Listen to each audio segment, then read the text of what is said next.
So, another shitty Saudi Arabia show has come and gone. This is the results of Crown Jewel 2019. And I just opened the Coke, sorry. And as a whole, I don't know, it was just another Saudi Arabia show. It wasn't anything special, really. Like, there was one thing that has made me happy, really happy about it. I'm sure we can all agree, and we all know what that is. But yeah, we'll get to that at the end. But here is the results. Alright, so in the first match of the night, sorry if I get this all wrong, like I don't know if this is the right order, but I'm pretty sure that the first match of the night was the 20-man Battle Royal to see who will face AJ Styles later on for United States Championship. Now, my prediction was completely wrong because I predicted Kevin Owens not only to win the Battle Royal, but to beat AJ Styles.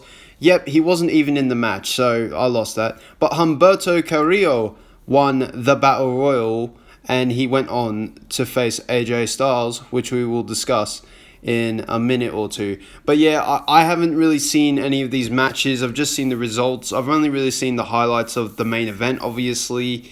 But yeah, basically from what I've heard, the end is the last four men in the ring were Cedric Alexander, Eric Rowan, Luke Harper, and obviously Humberto, and and it just came down to Eric Rowan and Humberto won. There was also a 24/7 championship moment where apparently R-Truth and Sunil Singh were eliminated or something, and R-Truth rolled him up, and he won the 24/7 champion once again.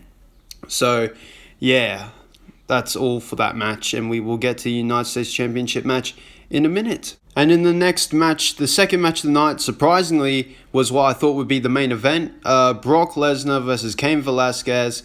And from what I did see from this match, this looked like an absolute, pardon my language here, shithouse. It was an absolute cock of a match. It doesn't matter. Basically, it was a horrible match, and it is what I expected from this match because... yeah, basically from what I've seen, the match was just, grapple, punch, kick, submission, all that stuff, which is fair enough because this match is all about the rematch from their fight in UFC, although this one is fake and not real, although you never know, they might have actually hit each other, I don't know. But anyway, Brock Lesnar won this match, not a surprise. Apparently, this feud is not over. That is horrible to hear. I would actually prefer to just see... this feud build up to a match between Rey Mysterio and Brock Lesnar. Could possibly be Rey Mysterio's retirement match.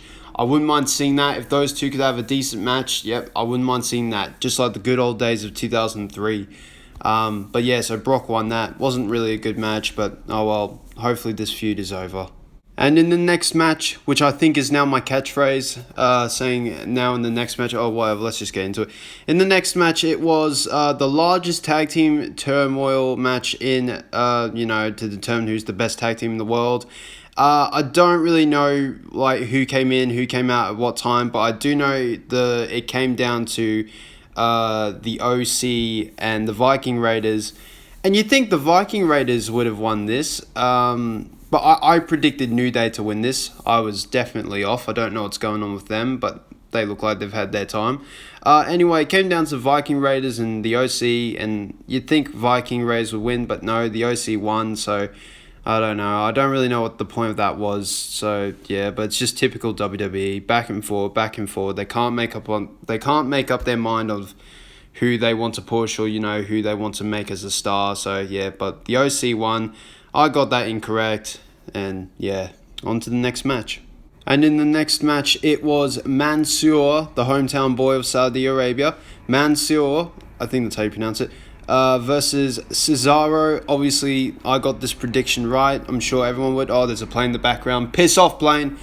Anyway, I'm getting distracted. So, Mansoor defeated Cesaro, obviously. By the looks of it, I haven't really seen anything, but I don't feel like I need to see this match to know it was a good match because, Cesaro is fantastic. I've seen this Mansoor guy in NXT before, and he's also fantastic. So, either way, I'm sure that they had a decent match. I'm sure they would have given Mansoor the time he needed because he's the hometown boy, made the hometown crowd happy. So, yeah, but Mansoor defeats Cesaro, obviously. And, yeah, that's it for that match. Next match. And on the side, this wasn't a match, obviously, because it's 24/7 belt. But apparently, because I didn't know this, but I found the photo, so I'm guessing, obviously, and I read that this happened. Samir Singh defeated R-Truth to win the 24/7 championship. So, yeah, that's what it is. I don't really care about it. So, yeah, next match. And in the next match, this was one that I was very interested about because I didn't really care about Brock and Cain Velasquez, but I was always really confused to why WWE would bring in Tyson Fury. I was always confused to why Tyson Fury would agree, considering he's got a fight with Deontay Wilder that isn't too far away if you think about it. I forget what the date is, but it's either early next year or December this year, but I think it's early next year. But anyway, yeah, so this is Tyson Fury's first and hopefully last match in WWE. But he won. I got that wrong. I thought Braun Strowman would win. Fair enough. And to be honest, I'm alright with this match. I haven't really seen much of it, but from what I have seen and read and heard from it, apparently Tyson Fury, he didn't do too bad. Obviously, like, he wasn't great. But for his first match, in the little amount of time he had to train for this, like, fair play to him. From what I've seen, like, even just seeing him do, like, a drop kick or something to Braun Strowman, I thought that was decent. Like, obviously his sales weren't the best, but I thought he did good, and I think you just got to give him credit for what he's done here. And, yeah, so I don't mind this, really, but I got it wrong. Tyson Fury won, and, yeah, hopefully, hopefully he beats Deontay Wilder, but, yeah. You know, I love Tyson, so good on him for this. Yeah, it wasn't the great match, but, you know, it was a match, and I thought Fury did fine for what he could. Like, he did fine with the time he had. So, fair play to Fury, and on to the next match. And in the next match, we had the United States Championship match between AJ Styles and Humberto Carrillo. Humberto Carrillo sounds exactly like Alberto Del Rio. It's a bit weird, but oh well. Anyway, yeah, these two had a match. I haven't really seen anything, but from what I've seen, like, I think it was an alright match from the little gifs and clips I've seen of it. Like, I already know that Humberto Carrillo is, like, he's a fantastic wrestler, and I've seen some of his matches on 205 Live and in NXT. He's just absolutely fantastic. Yeah, I don't know, like, obviously AJ Styles won, so I got that wrong, because I thought it was Kevin Owens, but yeah, I got that wrong, and obviously AJ Styles, fantastic wrestler, and I feel like these two, like, what annoys me about WWE is, I look at these two, and I just think, match of the year, like, okay, maybe that's a bit too much, but, you know, I feel like almost anyone WWE on the main roster can have a match of the year, but they just don't let it happen. Like, I look at this match, I look at the names, and I just think, bloody hell, if this wasn't NXT, this would be massive, like, absolutely massive. But I don't know, like, it's just annoying when you think about it. But anyway, from what I've seen, Humberto, I think he did alright, but, you know, obviously AJ Styles won, and yeah, it's a bit of a shame, but it's alright. I don't really know what to think about it. But yeah, next match. And in the next match, we had another, like, history in the women's division. Oh, bloody hell. Every time they say history women's division, it just, I don't know. It's like, it annoys me, like, because this is fine and all. And I really like the idea of, like, the women wrestlers, the women superstars, having, like, these big time matches, like, say, the first ever Hell in a Cell, the first ever Elimination Chamber. But every time it happens, I just feel like they don't, like, you know, this isn't like that. I'm not comparing this match to obviously that, because this is just a regular match. It's big because it's in Saudi Arabia. But it just annoys me because it just, like, because when the first Elimination Chamber match happened for the women's, I felt like that could be such a big match. So good. So much good storytelling, possibly, you know, and, like, a fantastic match. And I didn't really watch it, so I don't know if it was, but from what I've heard and seen, it just didn't feel as good as it could, and that's what bothers me. I feel like the women, they deserve better. I feel like it's not like, I don't like the idea of, like, men having better or the women having better. I feel like every gender in wrestling, like, everyone should be able to go to, like, their potential, you know. I feel like everyone should be given a chance to be the best they can be. But obviously, it's just not that simple in WWE, I guess. But anyway, yeah, I got carried away there. Lacey Evans versus Natalia. Natalia won, and from what I see, like, yeah, it was, it did what it had to do. Fine match, just, yeah. So I didn't see it, but I just know Natalia won, so yeah. But yeah, next match. And in the next match, it was Team Hogan versus Team Flair 5-on-5 tag team match. Team Hogan had Roman Reigns, Rusev, Ali, Ricochet, and Shorty G. And they faced off against Team Flair, who had Randy Orton, Shinsuke Nakamura, one of my favorites, King Corbin, Drew McIntyre, and big boy Bobby Lashley. Yeah, so obviously Team Hogan won. I got that right. So yeah, it was pretty obvious though, babyface win in Saudi Arabia. Yay, everyone's happy. But yeah, I don't know. I feel like, I don't know if this would have worked at Survivor Series, but I feel like they could have just done this match at Survivor Series, because surely they're going to do, like, obviously a 5-on-5 traditional Survivor Series match at Survivor Series. So why do it now? But anyway, obviously, yeah, Team Hogan won, and I don't really know too much what happened in this match. All I know is I think Roman Reigns took the pin, like he won it for the team. I could be very wrong there. I'm not sure, but yeah, Team Hogan won. Got it correct. Yeah, I know. Not too much to say about it. Yeah, next match.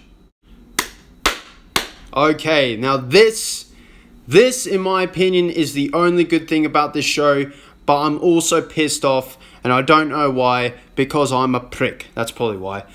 So, The Fiend versus Seth Rollins, I was very, look, I'm not, addicted to WWE, but, okay, maybe I am a bit, but I'm not gonna lie.